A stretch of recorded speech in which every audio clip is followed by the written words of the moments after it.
राधे राधे सभी थे। हमने पहले लेक्चर में जो पार्ट किया था पहले में उसमें कर लिया था।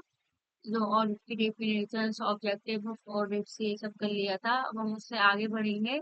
सबसे पहले हम इसमें पढ़ेंगे स्कोप ऑफ ऑडिट की ऑडिट के स्कोप के लिए। स्कोप में जो जो एलिमेंट्स इसमें इंक्लूड है तो भी एलिमेंट्स को भी इंक्लूडेड हम वो पढ़ेंगे। ठीक है कि जो ऑडिट के स्कोप है उसमें कौन कौन से एलिमेंट्स इंक्लूड होते हैं। To ensure that the scope of audit all cover all aspects of entity related to financial statement। जो ऑडिट के स्कोप है इसमें सभी एंटिटी के फाइनेंशियल स्टेटमेंट से रिलेटेड सभी एंटिटी के सभी एस्पेक्ट कवर होते हैं स्कोप ऑफ ऑडिट में। Okay, be satisfied that information contained in accounting records is reliable and sufficient। इस चीज से सेटिस्फाई होना चाहिए कि जो इंफॉर्मेशन अकाउंटिंग रिकॉर्ड्स में दी गई है वो रिलायबल है और सफिशिएंट मतलब काफी है और सही है, मतलब उतनी हमारे लिए काफी है। Study and evaluate accounting system and related internal control. हमें स्टडी करना है और इवेल्युएट करना है अकाउंटिंग सिस्टम को और उसके उससे रिलेटेड इंटरनल कंट्रोल को। जैसे दो कंट्रोल होते हैं, एक्सटर्नल कंट्रोल और इंटरनल कंट्रोल। इंटरनल कंट्रोल में आपकी ऑर्गेनाइजेशन के अंदर के सभी controls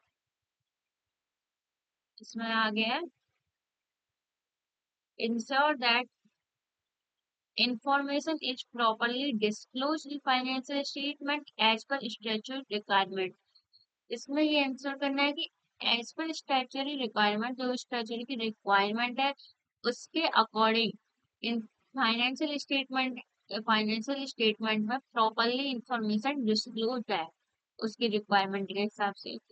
ensure that financial statement properly summarise the events and transaction recorded therein. इसमें ऐसा करने के फाइनेंशियल स्टेटमेंट में मतलब जो भी इवेंट्स है ट्रांजेक्शन्स हैं वो प्रॉपरली समराइज है, रिकॉर्डेड है फाइनेंशियल स्टेटमेंट में।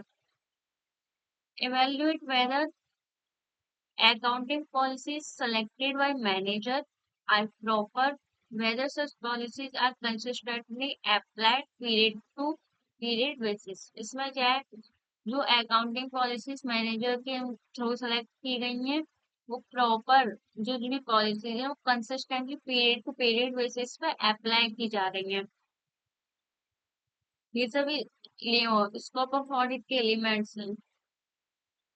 अब ये नेक्स्ट है elements not to be included in scope of audit. इसका मतलब है वो एलिमेंट जो स्कोप ऑफ ऑडिट में इंक्लूड नहीं होते हैं। अभी तक हमने पढ़े थे जो एलिमेंट्स इंक्लूड होते हैं स्कोप ऑफ ऑडिट में, ये है जो एलिमेंट्स स्कोप ऑफ ऑडिट में इंक्लूड नहीं होते हैं। तो कौन से area which falls outside the domain of each competence. जो भी ऑर्गेनाइजेशन है फाइनेंशियल मतलब जो कॉम्पिटेंस है ऑडिट की उसके उसके डोमेन से बाहर, मतलब डोमेन से बाहर है जो भी एरिया वो स्कोप ऑफ ऑडिट में इंक्लूड नहीं होता है। ठीक है, इसके एग्जांपल है future projections, not financial matters, authentication of documents as auditor may not have relevant expertise.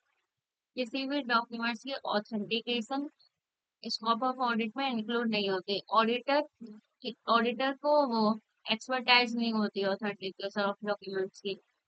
Next है हमारा audit versus investigation.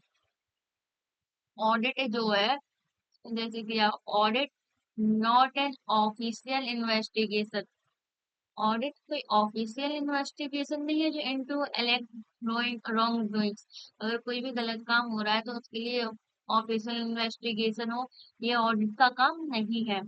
Auditor does not have specific legal power of search strings that are necessary for official investigation।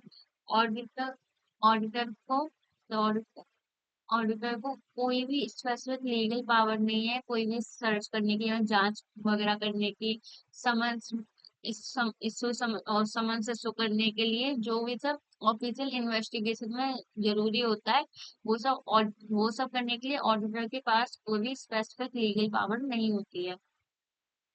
जो scope of audit, audit के जो scope है वो general और broad होता है। इन्वेस्टिगेशन का स्कोप स्पेसिफाइड और नैरो होता है। ठीक है।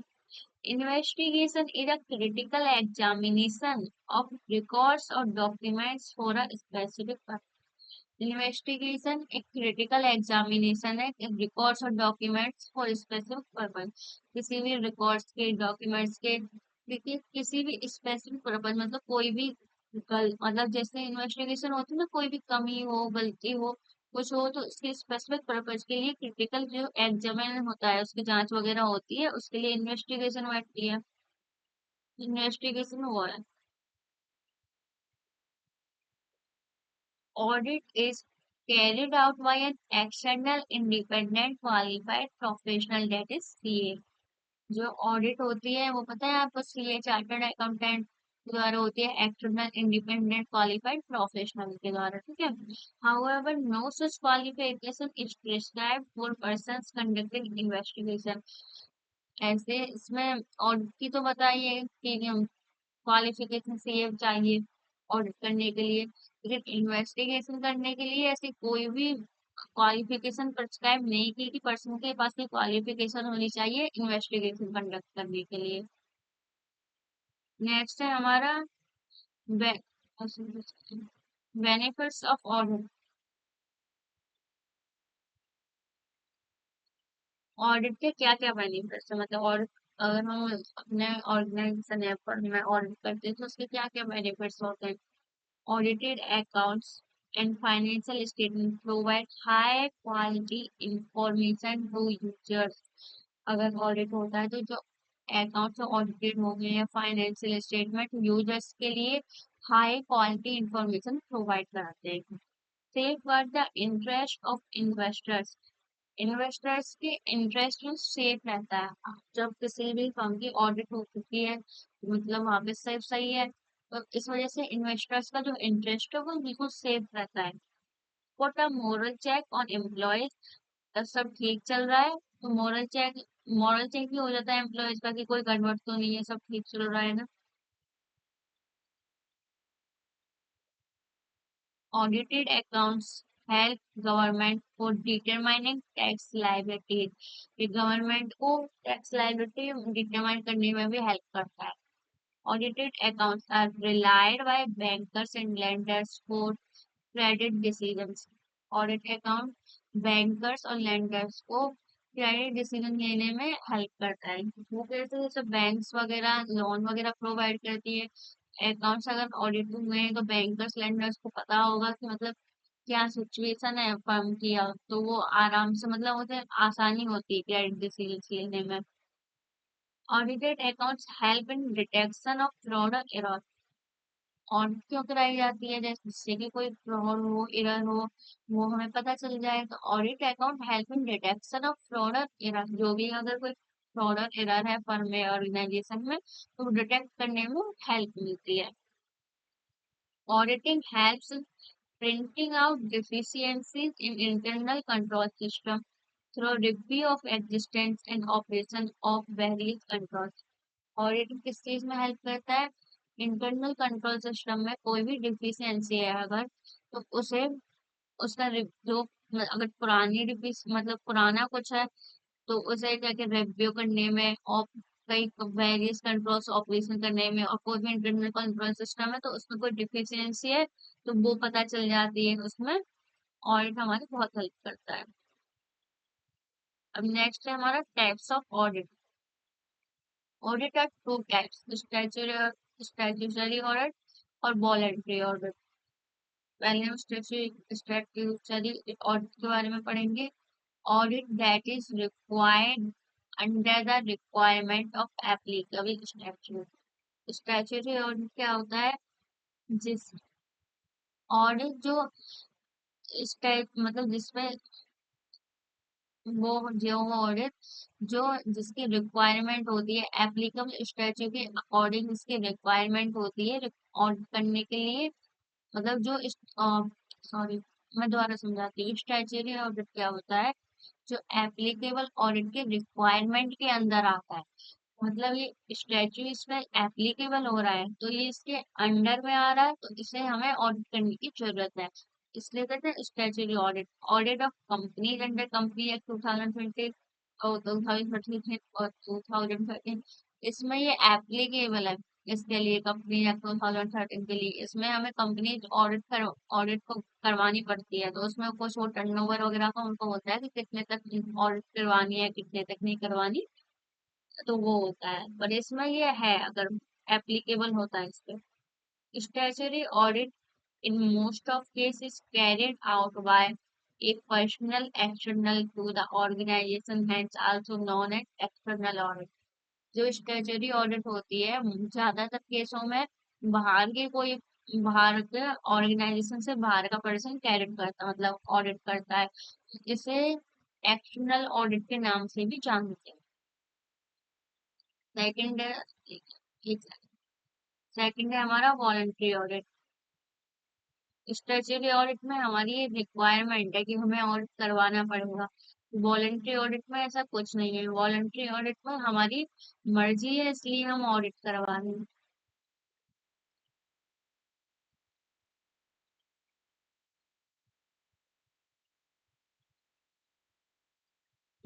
यहाँ पे वॉलंटरी ऑडिट में क्या है?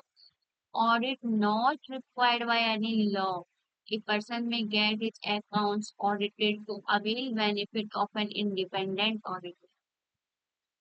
कोई भी लॉ में ऐसी रिक्वायरमेंट नहीं है ऑडिट करने की, लेकिन पर्सन अपने अकाउंट्स को ऑडिट करवाना चाहता है, एक इंडिपेंडेंट ऑडिट, जिससे बेनिफिट हमें, हम अगर ऑडिट करवाते हैं अपने अकाउंट्स को तो हमें उससे बेनिफिट ही होता है, जिससे कि अगर कोई कमी हो, इसमें कोई फ्रॉड हो, एरर हो, तो वो भी पता चल जाती है। तो अगर लॉ की रिक्वायरमेंट नहीं है लेकिन पर्सन खुद ऑडिट करवाना चाहता है, तो वो उसे वॉलंटरी ऑडिट कहते हैं। और when required by any bank for sanctioning of loan, जैसे किसी बैंक को लोन देना है या कंपनी को लोन लेना है, तो उसके लिए पहले ऑडिट करवा लेता है। वो उसकी मर्जी होती है, लॉ की तरफ से एप्लीकेबल नहीं होता।